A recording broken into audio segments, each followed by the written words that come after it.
I wanted to share one quick insight about screens and the visual field because I noticed after my Darkroom retreat how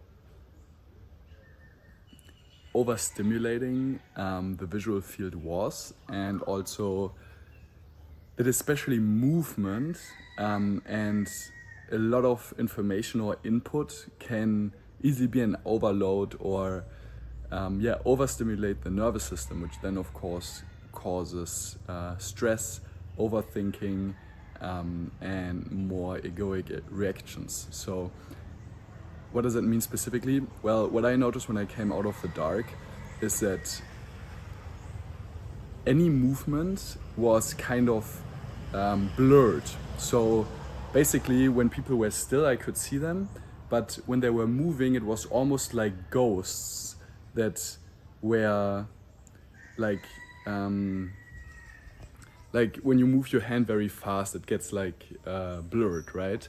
So and there were sometimes it felt like people were teleporting a little bit, and it was very blurred. And I know that there are sometimes in movies this effect is used. So if I find it online, I'll put it in this video so you know what I mean.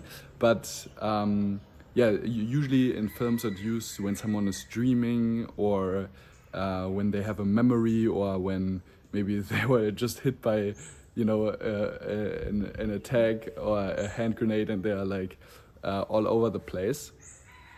And then when I activated my phone, fortunately I still had it in black and white, which by the way I highly recommend. To basically in Apple, in settings, there's this option called color filters where you can remove all colors, which not only helps with not being so addicted to your phone because it's much more boring black and white, but it's also less overstimulating. And I noticed that after I came out of the darkroom, I just wanted to set up a quick app for limiting my phone more, so I don't have access to certain apps at certain times.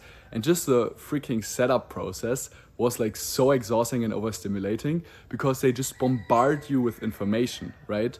So then I noticed the value of simplicity, to remain in your center and in that silence, right? And when you look at your phone, there are so many infos. Like, for example, when you go into your chats, right? First of all, you don't, on WhatsApp, right? First of all, you don't only see the chats that you want to see, but you see some random chats. So your mind immediately sees that and then processes that information, thinks about, should I reply, should I not reply, what should I reply? And then you not only see the names, but you also see, for example, what they were writing. And say hello to that little dog. We have some animals in our garden. Also a lovely cat, which isn't here right now, so cozy. But yeah, anyway, these things like animals, plants, whatever, they are all so natural, right? And you can feel that, right? A geometry, when you see a geometry like this,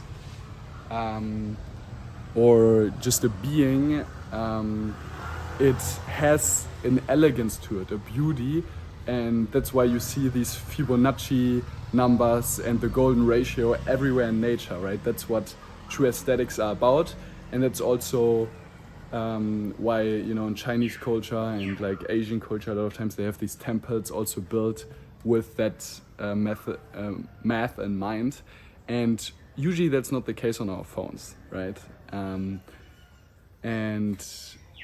And that kind of goes hand in hand with the overstimulation. So what I was just saying with the chats, right? They're not only what would be less overstimulating if you just saw the names, for example, on WhatsApp, but not what's in the chat. Or when you open up an app, there are not 10 different functions on the screen, like here, comment there, you have that many messages, this notification, this and that, right? There's so many things popping up, grabbing for your attention, right? Pulling you off center. And yeah, it's quite interesting. Also, when you come out of a deep meditation, you'll notice something similar. Not as when you come out of a meditation, it's more like, oh, I'm very smooth, I'm very calm, and things are getting me busy again. Whereas when you come out of a dark room, it's more like, whoa, this is like seriously disrupting my peace, or it's like disturbing. It's like insulting or whatever my visual field. So yeah, that's good. Anyway, that's all I have to share. Take care.